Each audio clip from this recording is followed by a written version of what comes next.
Hi, everybody. This is May 6th, 2026, and I've been posting these videos. My name's Kathleen Walker, and I've been posting these videos as a form of therapy in my recovery from the trauma of watching my little brother, Paul Cairns, be locked away by the British Columbia New Democratic Party government, David Eby as leader, Nikki Sharma as Attorney General. And then he died. So they locked Paul away for 588 days after they found out that I had complained to the Burnaby RCMP when I discovered a secret and when I alleged to be a fraudulent and forged power of attorney the government created to give Paul the COVID-19 shot on February 6th of 2021. So I didn't find out for more than a year. And when I found out, I went to the Burnaby police and I complained. And they said that they were going to do an investigation, but they never investigated it. But I immediately got a letter from the lawyer, the government, the BC government appointed my then 82-year-old Catholic nun sister who resides 4,000 kilometers away in Ontario and who's only met him a few occasions over the course of his life, who did not understand his speech or communication. Paul and I had visited at will for 64 years. I cared for him at my home. On the weekends, I took him to Newfoundland twice. I took him to Seattle. I took him out every weekend. I had an agreement with the government that I could visit him twice a week, once at his group home and once at my home. So I was his last surviving family member and visitor. When they cut off my visits, he was effectively locked up in his group home with no outings. He didn't understand what was happening. We were only allowed one 10-minute telephone call a week. So I did everything in my power to try and restore Paul's visits. I'm a retired lawyer. I was trained as a psychologist. I worked as a psychologist in a big institution for mentally handicapped adults, Woodlands, in Greater Vancouver. And then I went to law school. I was the first single mother to graduate law school in British Columbia. I was a federal prosecutor for the Government of Canada for 3 years. And then I was a family lawyer. I worked for Carrie Lynn Finlay, who's now running to be the leader of the Conservative Party of British Columbia for 3 years. And then I was a family lawyer for 23 years. So I have a background in law. I was injured and disabled in an accident in 2008. And I stopped practicing law in 2016. So Paul was my last surviving family member from a big family of 6 adult kids and my mom who had moved out here. So I've been posting these videos to describe what happened to Paul. I got a telephone call from my sisters. I was not successful in restoring Paul's visits or in being appointed Paul's guardian. My sister, the Catholic Church spent, I estimate, $2 million on my sister's representation. She had 2 law firms working for her, Charles Gibson in Ottawa. She had an Ottawa law firm, and Borden Ladner Gervais, one of the largest law firms in Canada, if not the largest, and her Vancouver lawyer, Casey Deanshaw. So Casey Deanshaw phoned me on April 15th of 2024, and actually he emailed me and said that Paul had a stroke, but I could visit him. I could arrange a visit through him. I dropped everything and went to Burnaby Hospital where Paul was, and I was allowed a 10-minute visit with him. And what I found out is that he'd actually had the stroke 2 days earlier, but my sister waited to see if he was going to die. And she didn't. She left him alone, didn't inform me. She left him alone at Burnaby Hospital. As soon as I saw him, he grabbed my hand and squeezed it so tight, I thought he was going to crush it. And I said my name, Paul, it's Kathleen. At that point, it was the first time I'd seen him in person in 588 days. So I was allowed a 10-minute telephone call a 10-minute visit in person at the hospital. So I waited outside in the hallway for 10 to 12 hours a day. Paul appeared to be recovering remarkably well. He sat up, he grabbed a book from my hand, turned the pages perfectly. He just seemed to be recovering. People don't die from strokes anymore.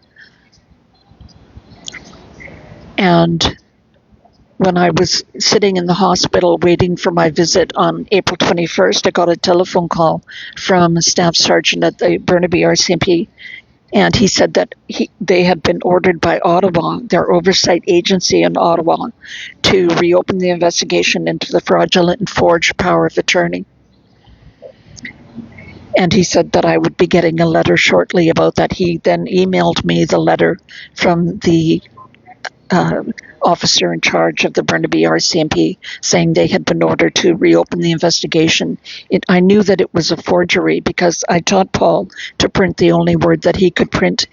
He's suffering from Down syndrome. He couldn't read and write, and the only word that he could print was his first name, Paul. It took me about a year as a little girl to teach him laboriously Paul. So I was very familiar with the signature, and I could see the signature on the secret power of attorney was a forgery. So I got the call from the officer in charge saying they were going to reopen the investigation, and they did send me the letter. But I could see they had already sent it to my sister's lawyers. So she knew that I had been informed by the RCMP that they were reopening the investigation. I went to court the next morning asking the judge to suspend her guardianship of Paul until the RCMP could complete their investigation. But we didn't get on. And when I got back to Paul's hospital room, my sister said to me, she wouldn't look me in the eye, and she just said to me under her breath through gritted teeth, "Say goodbye to Paul, he's dying." And I looked at Paul, and Paul had been on a ventilator, an oxygen mask, but that was removed, and he was completely still. He appeared to me to be dead. So within hours of my sister finding out that I knew about that the RCMP had reopened the investigation, Paul was dead. So what I believe happened is they killed him they murdered him right in front of me. He appeared to me to be sedated to death. He was perfectly still. His eyes were wide open and unfocused. I've seen dead people before, and that's what appeared to have happened. His oxygen mask had been removed. The nun wouldn't let me near Paul's face or his head, but I believe that she had ordered the doctor, his treating doctor, Dr. Michael Baker, to kill him, to sedate him to death. And I complained immediately to the RCMP. I said they should treat his death as being suspicious. So while all of this was going after Paul died, then that wasn't enough. The government of British Columbia took away all of Paul's rights, all of his civil rights, his human rights, and then they went after me. So my sister applied to have me declared a vexatious litigant, which is a very draconian and serious designation. It takes away your access to the courts. I can't respond to being sued or do anything in court without permission of a judge. And the hearing took place over 4 days. I'm only allowed, I've had medical certificates limiting me to, I have a heart condition. I had a heart attack in November of 2016. So I had medical certificates saying I couldn't be in court for longer than 2 hours per day. But the judge went on for 2 full days. She knew, she had the certificates. Her name is Judith E. Hoffman. But she went on even though I had medical certificates. So I got up and I walked out at the 2-hour mark, but she went on and designated me a vexatious litigant. While all of this was going on, I wasn't aware of the euthanasia, the changes in the law around murder in Canada. Canada has fallen on the most horrible times. I can't believe my eyes of what's going on, and it's going on so sneakily and so quickly. What I discovered is that the law of murder had been changed in February. Of, this is something that every Canadian should know. How did the law of murder change so that regular doctors and nurses could execute extrajudicially by lethal injection, by injection of a poison that was never tested for the purpose of killing people. And what it does is it paralyzes them so that they drown in their own fluids. So what had happened is in about 20 years ago, there was a case brought by a new Democratic Party member of Parliament, Sven Robinson. It was called the Sue Rodriguez case. So he found this woman named Sue Rodriguez who had multiple sclerosis, and he really wanted her to be killed by a doctor. And so he brought this case right through to the Supreme Court of Canada. And the Supreme Court of Canada, which is only 9 judges who are unelected, appointed by the government employees, paid very handsomely, they said no, that that Sue Rodriguez could not be killed by a doctor, that it was against the public interest for her to be killed. And then, so that was the law in Canada until February of 2015. Another woman named Kay Carter was put forward by a group called Death with Dignity, one of these ghoulish pro-death rights groups. Had found this woman named Kay Carter who had spinal stenosis, which is kind of a fusion of the spine. And they wanted her to have the right to be killed by a doctor. So they pushed it right through to the Supreme Court of Canada. And in February of 2015, the Supreme Court of Canada unanimously and anonymously said that it wasn't fair to Kay Carter. No, by the way, Kay Carter was dead at this point, and by February of 2015, she had already gone to Switzerland. There's only 4 countries of the 196 recognized countries in the world. There are only 4 that allow euthanasia: Switzerland, Spain, Canada, and the Netherlands. So this woman, Kay Carter, had already long gone. So the case was moot, which means there was not really a case before it. But the Supreme Court of Canada, motivated by, we don't know what, but I believe it was by Communist Party of China interference, agreed to hear the case even though Kay Carter was already dead. And they changed the law so that they said it wasn't fair that she should have to wait until she was terminally ill and to commit suicide, because she might not be capable of committing suicide by the point that she was terminally ill. Why they should facilitate people committing suicide is when it used to be against the law is another matter. But anyways, even though she was no longer alive and it was no longer a real issue, the Supreme Court of Canada gave the government of Canada 1 year to create a legal system to facilitate Kay Carter being killed by the state, executed extrajudicially by the state. Now, being executed, this is something that it's impossible to do. So it's impossible to create a system, knowing human nature and human motivation, and there's serial killers and all of the things that go along. The reason why we have a bright red line prohibiting the killing of other people, except for to protect your own life for certain unusual like in war, where you're protecting your country or you're protecting your own life, self-defense, except for rare circumstances, human beings are not allowed to kill each other. And there's very good reasoning for that creates a social contract. So vulnerable, weak, and people who are not strong know that they can associate around other people and they won't be killed, that there's a prohibition against it. But the Supreme Court of Canada which was led by then Chief Justice. They did this anonymously. Normally, all court judgments are signed off by the judges that created them, but this one was anonymous and unanimous. But the Chief Justice at the time was Chief Justice Beverly McLaughlin, who I've actually met. I was at a Women in the Law conference when I was going to law school, and I met her. She was a tiny little woman and quite old then. But she was the architect of this decision, reversing its earlier decision, which was that it was not in the public interest for the government to pay to execute its citizens. She reversed that decision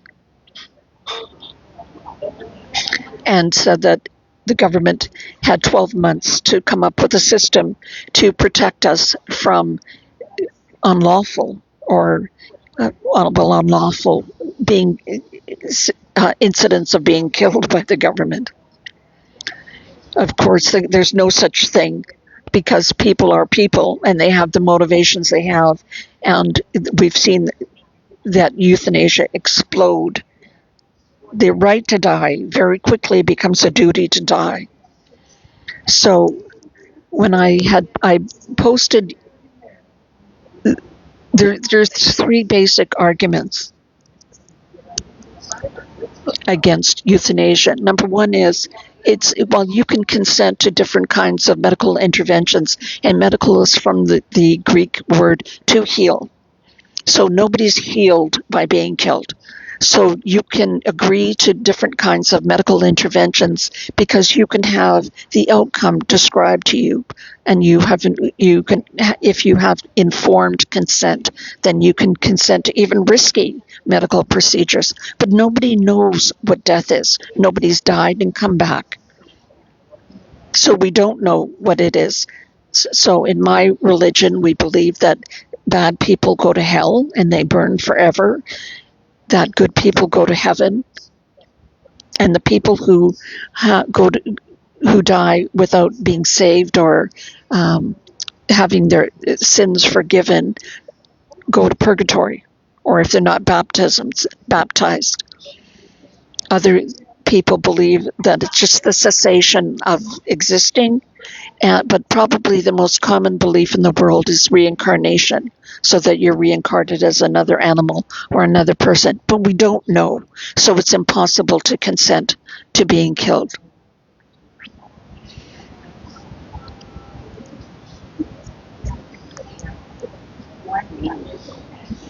So when I was posting about the appointment of former Supreme Court Judge Louise Arbour as the new Governor General of Canada, people were, I was saying she will be presiding over the biggest genocide of Canadians in history. And people were like, the most common response was, what? Like, people are killed in Canada? There's euthanasia in Canada? Most people were uninformed about this. But and if they were informed, they said, well, they consent to it. So the main point that I wanted to make today is that consent is extremely complicated, that consent is formulated. John Donne said, no man is an island alone unto himself. We're all part of a community. And part of what gives people the will to live or carry on is the feedback that we get from our community. That consent is so, and as I said, the right to die almost invariably becomes the duty to die. So people who are vulnerable, elderly, ill, they may feel that they're a burden on society. Like, look at me, for example. I've worked 2 or 3 jobs my whole life. I had boarders stay in my home so that I could afford to support my 2 kids. I was a single mom, the first single parent to graduate from law school in British Columbia. So I've paid my dues, and I have health issues. I've got lupus. I had a heart attack. Um, I'm exactly the kind of, I'm white, Canadian born.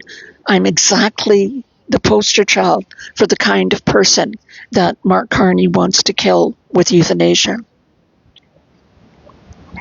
But I'm hip to their tricks, and they're, hopefully I will not succumb. But I'm terrified that I'll have a bad day, and that I'll come across an enthusiastic. I saw this young Chinese or Asian looking doctor trying to explain euthanasia in Canada, and I never use the euphemism that the government has come up with, medical assistance in dying, or MAiD, MAiD. Never ever use that. But he was trying to explain it, and he said, "Oh, there's all kinds of safeguards, and it's not just where they ask somebody to be killed or they offer for them to be killed. There's all kinds of safeguards, and two people have to sign the piece of paper. The two people that sign the piece of, I know how things are supposed to work. I worked as, all the hoops that the government normally has to jump through to infringe on people's rights, because I was a federal prosecutor for 3 years. And this made me so angry to hear this young doctor, young, good-looking Asian doctor.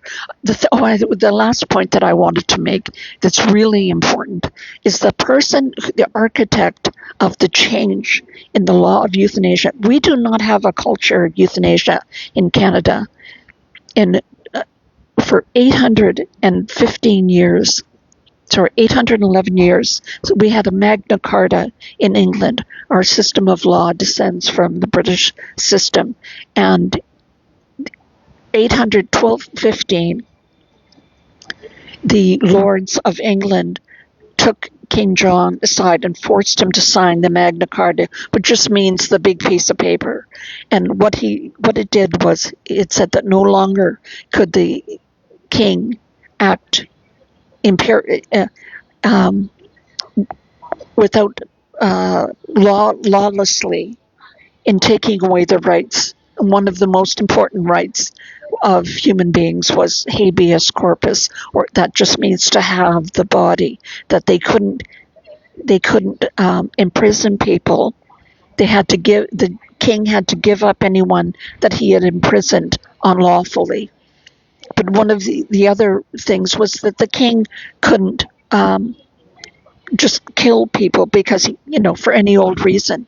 So we have a completely different system than the Netherlands or Spain or Switzerland.